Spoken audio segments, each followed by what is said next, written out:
Hindi serial अभिनय करुछंती Odia hero सभ्यसाची मिश्र प्रथम स्त्री सीमा मिश्र।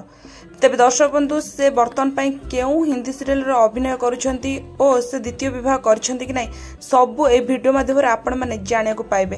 तेबे वीडियो को संपूर्ण शेष पर्यंत देखंतु। जदि आपण मानको वीडियो पसंद आसे तेबे निश्चित भाव लाइक करिवे, ता सहित चैनल को सब्सक्राइब करी पाखरे आस्तुवा बेल आइकन को निश्चित भाव दबाई देबे। तेबे आगो को जहाँ भी सब नुआ नुआ वीडियो अपलोड हो सर्वप्रथम तार नोटिफिकेशन आपण मानक पाखरे पहुंच पारिबो। तेबे दर्शक बंधु आपण मान तो ओडिया हीरो सभ्यसाची मिश्र को बेस भल भाव जानिथिबे, जहाँकर एबे बर्तन पाई नुआ एक सिनेमा रिलीज होछि जहार ना रही अनंता। तेबे दर्शक बंधु सभ्यसाची आगुरु अनेक सारा ओडिया सिनेमा रे अभिनय करछंती आ सिनेमा रे मध्ये विवाह करथिबार आपण माने निश्चित भाव देखिथिबे। तेबे बर्तन पाई तांको स्त्री कहले होछंती अभिनेत्री अर्चिता साहू। तेबे दर्शक बंधु से आगुरु जहाको विवाह करथिले तांको नाटी थिला सीमा मिश्र। तेबे सीमा मिश्र को से भल पाई विवाह करथिले।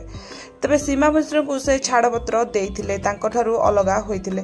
तेबे अलगा हबार केते प्रकार कारण रही जहाँकि गणमाध्यम विभिन्न विभिन्न प्रकार कारण शुणा मिलता, किंतु यह सत्य कि जे सीमा मिश्र होती सभ्यसाची मिश्र प्रथम स्त्री से छाड़पत्र नहीं अलगा होती।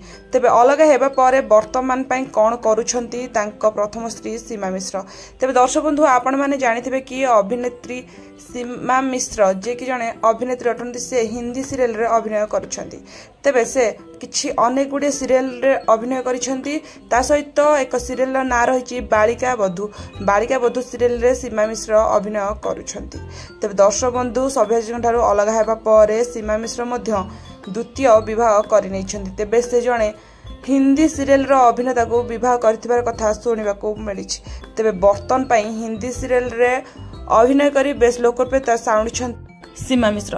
तेबे दर्शक बंधु आपण माने जदि हिंदी सीरियल बालिका बधू देखिथिबे सेथरे सीमांकर अभिनय आपण मानकु किपरि लागे ताहा आपण माने निश्चित भाबे कमेंट माध्यम रे जणाइबे।